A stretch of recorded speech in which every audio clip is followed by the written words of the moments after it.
itu sudah rendah-rendahnya. Nih ya. Jadi kalau udah konsep ini dah kita tanamkan bahwa zat Allah SWT laisa kamitslihi syai'un, kita hanya bisa tahu tentang sifatnya, perbuatannya, udah otomatis udah sampai ingatan kita kepada zat yang wajibul wujud. Kalau udah konsep dua ini baru bisa ada rindu dan mahabbah dalam ibadah sholat itu. Karena barang tu katakan jauh, dekat.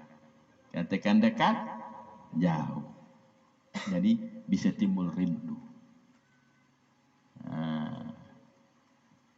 Maka ada doa dalam wali itu, waliullah, bahwa ya Allah katanya, sempurnakanlah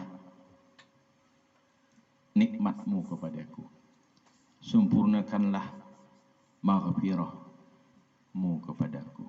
Ya Allah, sempurnakanlah ma'rifatku kepadamu.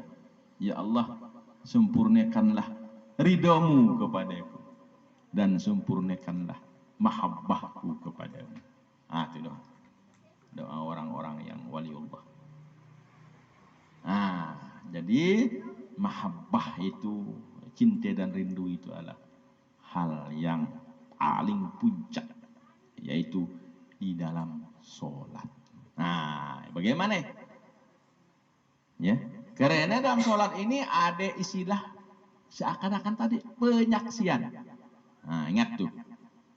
Jadi tidak bisa dipisahkan antara Allah dan Rasulullah. Makanya kita asyhadu an la ilaha illallah. Aku bersaksi bahwa tiada Tuhan selain Allah. Berarti dah hendaan jauh Tuhan itu. Harus kita rasakan bahwa Allah itu dekat. Karena tadi itu ada kebaikan Tuhan yang kita, ada kudrat dan iradatnya di kita, terutama roh jalan. Tidak usah jauh-jauh lagi. Kalau nak ingin nanya nih, roh jalan. Itulah paling dekat. Tidak paham dengan roh, hanya nyawe aja lah. Tidak tahu dengan roh, nyawe aja bahasa kita aja lah. Aku bernyawe kan tidak, iya. Tanya diri kita seorang lah.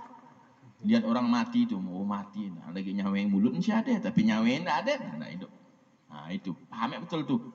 Karena nyawa bahasa kita roh itu dari sisi Allah Subhanahu Wa Taala, bukan dari baharu.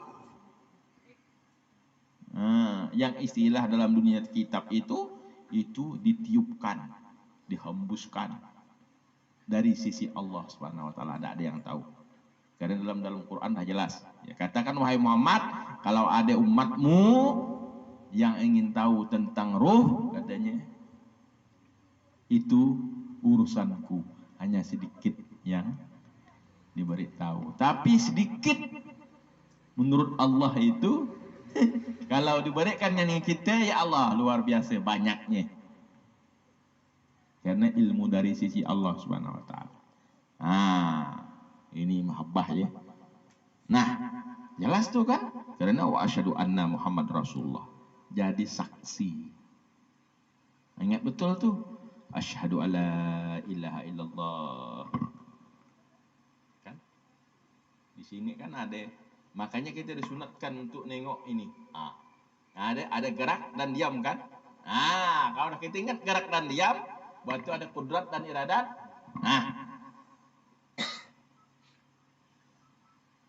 Tapi jangan nak lalu kudrat iradat Tuhan lalu ngaku Tuhan. Nyut Kita hanya isbatkan bergerak dan diam itu karena datangnya daripada Allah Subhanahu Wa Taala. Berarti spontan bahwa kita itu udah panah. Tapi kalau kita tidak memanfaatkan akal kemarin, kan itulah akal yang namanya kita harus gunakan. Pembenaran dulu tuh untuk kepada Allah Subhanahu Wa Taala, bahwa tidak ada yang kita saksikan itu asyhadu an la ilaha illallah, itu dalam mahabbah itu hanya Allah Subhanahu Wa Taala. Kita hanya jadi saksi. Makanya latih mulut tuh ngomong terus asyhadu an la ilaha illallah, Allahu akbar. Latih terus, jangan waktu sholat aja Allahu akbar, Allahu akbar. Karena untuk melepaskan ucapan itu kita hanya supaya bisa kita menyaksikan apa yang bergerak, yang diam itu bisa. Mun bahasa pelajaran kita kemana suhud. Kalau enggak kita latih enggak akan bisa. Cuma faktor tadi dua dasarnya itu lah menyadari betul bahwa kita ini tadi hamba, bagaimana konsepnya. Yang kedua yang kita hadapi itu adalah Allah Subhanahu wa taala, bagaimana konsepnya kan. Kalau enggak paham enggak bisa. Biar bagaimana enggak bisa. Nanti karena enggak bisa membedakan mana makhluk dan mana Tuhan, akhirnya itulah dia ngaku Tuhan jadinya. Karena tinggi bagaimanapun ilmu kita dalam hal makrifat, tetap kita masih dijadikan Tuhan sebagai hamba, tidak akan berubah. Kalau kita ngaku Tuhan, dah berarti merampas hak ya Allah. Nah, makanya tinggi ya, asyhadu an la ilaha itu mahabbah itu, penyaksian yang hakiki. Cuma kita kan belum, buruk di pikiran buruknya. Belum bisa menembus ke yang namanya syir dan ruh, karena hati kita masih kotor. Tapi secara ilmu seperti itu dah. Nah, kesempurnaannya wa asyhadu anna Muhammad Rasulullah. Sedangkan Rasulullah sudah meninggal. Tapi kok bisa menyaksikan dalam sholat? Bagaimana caranya? Ini yang perlu kan? Bagaimana caranya? Mengisbatkannya bagaimana? Karena itu sudah jelas diakui wa asyhadu anna Rasulullah. Bahkan Rasulullah sendiri mengatakan dia sangat rindu dan sangat cinta kepada umat-umatnya akhir zaman. Nah, sampai sahabat tuh masing-masing ketika Rasulullah nyatakan seperti itu belum dijawab akhir zaman tuh masing-masing ngiring-ngiring. Katanya Abu Bakar kali ini katanya kan, datang Umar kali ini, masing-masing sahabat masing-masing aku yang dicintai Nabi itu rupanya di akhir zaman. Padahal yang di akhir zaman umat macam kita nih dan bisa melihat langsung Rasulullah. Tapi kok diakuinya dicintai, dirindukan dah Rasulullah. Bagaimana itu? Inilah kalau orang yang lahir hidupnya di zaman Rasulullah, nengok kehebatan Rasulullah, nengok mujizat Rasulullah, dia beriman betul kepada Rasulullah, itu wajar lah. Nggak ada was-was lagi. Macam kita ini kan, adalah melihat enggak, hanya tahu cerita aja. Kita pun rindu dan mahabbah kepada Rasulullah. Inilah yang Rasulullah rindu, Rasulullah cinta. Nah, bagaimana konsepnya dalam ibadah, dalam sholat tadi itu? Wa asyhadu anna Muhammad Rasulullah. Inilah di sini kita harus meyakini kemarin tuh membenarkan yang namanya mutaba'ah jahir dulu. Dari mulai Allahu Akbar tuh yakin tak kita bahwa begitulah Rasulullah mengerjakannya. Karena apa kata Rasulullah kan? Sholatlah kamu sebagaimana lihat aku sholat. Ini berarti kita yakin betul bahwa kita belajar betul-betul dengan guru bahwa takbir Rasulullah begini, sujudnya Rasulullah begini.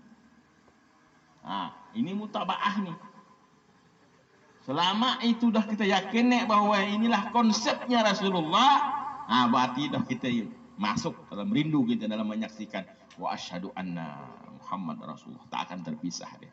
Karena kita dalam konsep sunnahnya Rasulullah. Apalagi kita meyakini betul bahwa sholat adalah hadiah yang dibawa oleh Rasulullah dari sisi Allah Subhanahu wa taala untuk umat-umatnya. Bahkan Rasulullah sendiri yang pertama sholatnya ngajarkan, berikan contoh kepada umat-umatnya, sahabatnya, tabiin sampai ke kita itu. Jadi kita benarkan itu. Yang betulnya kan orang Wahabi betul. Ini sunnah Nabi, sunnah Nabi, sunnah Nabi.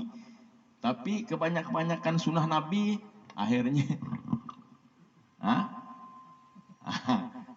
yang betul yang lain jadinya. Sunnah dia yang betulnya. Kalau kita tetap Allah kita saksikan, Rasulullah kita saksikan. Karena kita membawa konsep ibadahnya bi Rasulillah. Inilah makanya kita wa asyhadu anna Muhammad Rasulullah. Aku bersaksi bahwa tiada Tuhan selain Allah dan aku bersaksi bahwa Nabi Muhammad itulah Rasul, pesuruh Allah Subhanahu wa taala. Jadi untuk menimbulkan rindu di situ. Kan dari mulai memang akal dulu, ada pembenaran dulu. untuk mengantarkan kepada kolbi. Kolbi nanti mengantarkan sinyal kepada sir. Sir baru bisa membuka pintu yang namanya ruh, yang ma'rifatullah. Nah, kalau tidak dari akal tidak bisa. Makanya akalnya kita beri makan dulu, harus banyak-banyak makanannya. Nah, kalau makanan, terutama rajin tahlil ini lah, beri makan. Karena berpikir gitu kan, tahlil 3 kali ke 100, karena ke 100 kelamaan dah. Nah, ya. Jadi dalam konsep mahabbah, ya, dalam konsep penyaksian yang hakiki, ya, ketika duduk di tahiyat akhir, itulah di situ yang harus kita menyadari betul bahwa yang kita hadapi itu adalah siapa? Orangnya. Nah, karena tadi itulah untuk mengikatnya adanya kudrat dan iradat Allah Subhanahu wa taala, itulah sebagai sifat yang kita yakini. Ibarat tadi nak cari poncanak tadi apa? Paham tak nih cari poncanak tadi itu? Ketika kita sholat itu, makanya jangan pikiran kemana-mana, fokuskan kepada apa yang kita hadapi, apa yang kita buat. Gerak sujud, ruku, duduk. Jadi pikiran kita terfokus ke itu. Nggak usah lain. Gerak diam, gerak diam. Paling-paling hanya suara, warna yang kita lihat. Semua kita isbatkan datang kepada Allah Subhanahu wa taala. Nggak usah kaji, ini karpet ini dari makna, dari maklum nih diberinya aku dalam sembahyang niat karpet itu. Jangan lagi. Putuskan sekali bahwa sifat warna apa pun itu Allah datangkan. Cuma kan prosesnya panjang. Nak kita urut sikit, ndak lakak sholat kita. Jadi kita putuskan aja, ambil hakikat aja. Bahwa yang ada dalam dunia ini secara hakikat adanya kudrat dari Allah Subhanahu wa taala.